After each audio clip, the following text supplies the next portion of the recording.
ಬಳ್ಳಾರಿ ಹಾಗೆ ಚಿಕ್ಕಬಳ್ಳಾಪುರದ ಬಳಿಕ ಈಗ ಮೈಸೂರಿನಲ್ಲಿ ಫ್ಲೆಕ್ಸ್ ಫೈಟ್ ನಡೀತಾ ಇದೆ. ಕಾಂಗ್ರೆಸ್ನ ಕಾರ್ಯಕರ್ತರು ಜೆಡಿಎಸ್ ನಾಯಕರ ಫ್ಲೆಕ್ಸ್ ಅನ್ನ ತೆರವು ಮಾಡಿರುವುದು ಜಟಾಪಟಿ ಕಾರಣ ಆಗಿದೆ. ಎಚ್.ಡಿ. ಕುಮಾರಸ್ವಾಮಿ ಹಾಗೆ ಜೆಡಿಎಸ್ ಮುಖಂಡ ಸಾರಾ ಮಹೇಶ್ ಅವರ ಭಾವಚಿತ್ರವಿದ್ದಂತಹ ಫ್ಲೆಕ್ಸ್ ಅನ್ನ ಕಾಂಗ್ರೆಸ್ನ ಕಾರ್ಯಕರ್ತರು ತೆರವು ಮಾಡಿರುವಂತಹ ಆರೋಪ ಕೇಳಿಬರ್ತಾ ಇದೆ. ಕಾಂಗ್ರೆಸ್ ಶಾಸಕ ರವಿಶಂಕರ್ ಅವರ ಹುಟ್ಟೂರಿನಲ್ಲಿ ಈ ಫ್ಲೆಕ್ಸ್ ಗಲಾಟೆಯಾಗಿರೋದು. ಶಾಸಕ ರವಿಯಣ್ಣ ಸ್ವಾಮಿಗೌಡರು ಫ್ಲೆಕ್ಸ್ ಮಾತ್ರ ಇರಬೇಕು, ಬೇರೆ ಫ್ಲೆಕ್ಸ್ ಹಾಕಿದ್ರೆ ಅಷ್ಟೇ ಅಂತ ಹೇಳಿ ಕಾಂಗ್ರೆಸ್ನ ಕಾರ್ಯಕರ್ತರು ಬೆದರಿಕೆ ಹಾಕಿರುವಂತಹ ಆರೋಪ ಕೇಳಿಬಂದಿದೆ. ತಡೆಯೋಕ್ ಹೋದಂತಹ ಜೆಡಿಎಸ್ ಕಾರ್ಯಕರ್ತರ ಮೇಲೆ ಹಲ್ಲೆ ಮಾಡಿರುವಂತಹ ಆರೋಪ ಕೂಡ ಕೇಳಿಬರ್ತಾ ಇದೆ. ಮೈಸೂರಿನ ಕೆಆರ್ ನಗರದ ಕೆಸ್ತೂರು ಕೊಪ್ಪಲಿನಲ್ಲಿ ನಡೆದಿರುವಂತಹ ಘಟನೆ ಇದು. ಬಳ್ಳಾರಿಯಲ್ಲಿ ನಡೆದಂತಹ ಬ್ಯಾನರ್ ಗಲಾಟೆ ಒಬ್ಬನ ಜೀವ ಹೋಗೋ ಮಟ್ಟಕ್ಕೆ ಹೋಗ್ಬಿಡ್ತು.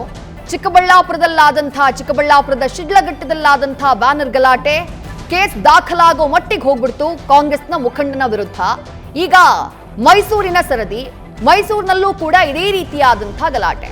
ಸಾರಾ ಮಹೇಶ್ ಹಾಗೆ ಎಚ್.ಡಿ. ಕುಮಾರಸ್ವಾಮಿಯವರು ಇದ್ದಂತಹ ಫ್ಲೆಕ್ಸ್ ನ ಕಿತ್ತು ಹಾಕಲಾಗಿದೆ.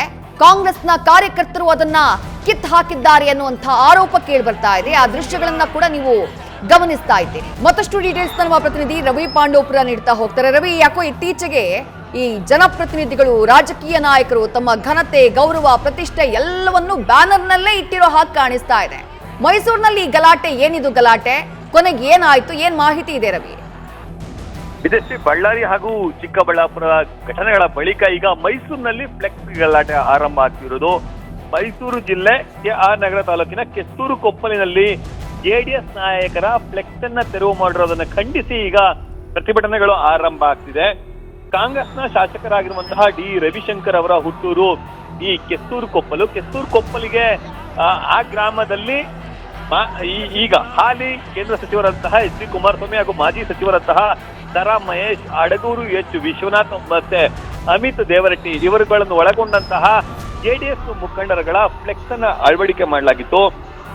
ಆದ್ರೆ ಈ ಫ್ಲೆಕ್ಸ್ ಅನ್ನ ತೆರವು ಮಾಡಬೇಕು, ಇಲ್ಲಿ ನಮ್ಮ ಗ್ರಾಮದಲ್ಲಿ ಕಾಂಗ್ರೆಸ್ನ ಶಾಸಕರಂತಹ ಡಿ ರವಿಶಂಕರ್ ಹಾಗೂ ಅವರ ತಂದೆ ಸ್ವಾಮಿಗೌಡರು ಫ್ಲೆಕ್ಸ್ ಮಾತ್ರ ಇರಬೇಕು ಅಂತ ಹೇಳಿ ಕಾಂಗ್ರೆಸ್ನ ಕಾರ್ಯಕರ್ತರು ಬೆದರಿಕೆಯನ್ನ ಹಾಕ್ತಿದ್ದಾರೆ, ಮತ್ತೆ ಹಲ್ಲೆಯನ್ನ ಮಾಡಿದ್ದಾರೆ ಅಂತ ಹೇಳಿ ಕೆಆರ್ ನಗರ ಪೊಲೀಸ್ ಠಾಣೆಗೆ ಯಶವಂತ್ ಎಂಬುವರು ದೂರನ್ನ ದಾಖಲಿಸಿದ್ದಾರೆ. ನಮ್ಮ ಮೇಲೆ ಸುಖ ಸುಮ್ಮನೆ ದಾಳಿಯನ್ನ ಮಾಡ್ತಾರೆ, ಅಂದ್ರೆ ಇತ್ತೀಚೆಗೆ ಊರಿನಲ್ಲಿ ಗಲಾಟೆಯನ್ನ ಮಾಡೋದು ಫ್ಲೆಕ್ಸ್ ಹಾಕಿದ ವಿಚಾರಕ್ಕೆ. ಅಂದ್ರೆ ಕೆಸ್ತೂರು ಕೊಪ್ಪಲು ಗ್ರಾಮದಲ್ಲಿ ಶ್ರೀರಾಮ ರಥೋತ್ಸವ ಮತ್ತು ಸಂಕ್ರಾಂತಿಯ ಶುಭಾಶಯದ ಫ್ಲೆಕ್ಸ್ ಅನ್ನ ಹಾಕಿದ್ವಿ, ಆ ಫ್ಲೆಕ್ಸ್ ಅನ್ನ ತೆಗಿಬೇಕು ಅಂತ ಹೇಳಿ ಅದನ್ನ ಕಿತ್ತು ಹಾಕುವಂತ ಕೆಲಸಕ್ಕೆ ಮುಂದಾದ್ರು, ಮತ್ತೆ ಅದನ್ನ ತೆಗೆಯುವಂತ ಕೆಲಸಕ್ಕೆ ಮುಂದಾಗಿ ಇಲ್ಲದಿದ್ರೆ ನಾವು ಸುಮ್ಮನೆ ಬಿಡಲ್ಲ ಅಂತ ಹೇಳಿ ಬೆದರಿಕೆಯನ್ನ ಹಾಕಿದ್ರು ಅಂತ ಹೇಳಿ ಈಗ ಯಶವಂತ್ ಎಂಬಾತ ರಮೇಶ್ ಅಲಿಯಾಸ್ ಕರ್ಪ ಅನ್ನುವರ ವಿರುದ್ಧ ಎಫ್ಐಆರ್ ಅನ್ನು ದಾಖಲಿಸಿದ್ದಾನೆ. ಕೇವಲ ರಮೇಶ್ ಅವರ ವಿರುದ್ಧ ಮಾತ್ರ ದಾಖಲಿಸಿಲ್ಲ, ಅವರಿಗೆ ಸಪೋರ್ಟ್ ನೀಡಿದಂತಹ ಹಲವರ ವಿರುದ್ಧ ದೂರು ದಾಖಲಿಸಿದ್ದಾನೆ. ಇತ್ತೀಚಿನ ದಿನಗಳಲ್ಲಿ ಫ್ಲೆಕ್ಸ್ ಗಲಾಟೆ ಅಥವಾ ರಾಜಕಾರಣ ಹೆಚ್ಚಾಗಿ ನಡೆದಿದ್ದು, ಅದರಲ್ಲೂ ಕೆಆರ್ ನಗರ ಭಾಗದಲ್ಲಿ ಅತಿ ಹೆಚ್ಚಾಗಿ ನಡೆದಿದೆ. ಹಿಂದೆ ಕೂಡ ಕೆಲವು ದಿನಗಳ ಹಿಂದೆ ಫ್ಲೆಕ್ಸ್ ಅನ್ನು ತೆರವು ಮಾಡಿದ ವಿಚಾರಕ್ಕೆ ಸಣ್ಣ ಗಲಾಟೆ ಆಗಿತ್ತು. ಆದ್ರೆ ಈಗ ಅದು ಒಂದು ಹಂತ, ಅಂದ್ರೆ ಪೊಲೀಸ್ ಠಾಣೆಯ ಮೆಟ್ಟಿಲಿರುವಂತಹ ಕೆಲಸಕ್ಕೆ ಮುಂದಾಗಿದೆ. ಎಫ್ಐಆರ್ ಅನ್ನು ದಾಖಲಿಸುವಂತಹ ಹಂತಕ್ಕೂ ಕೂಡ ಅದು ತಲುಪಿದೆ. ವಿದೇಶಿ. ಥ್ಯಾಂಕ್ ಯು ರವಿ, ತಮ್ಮೆಲ್ಲ ಡೀಟೇಲ್ಸ್ಗೆ.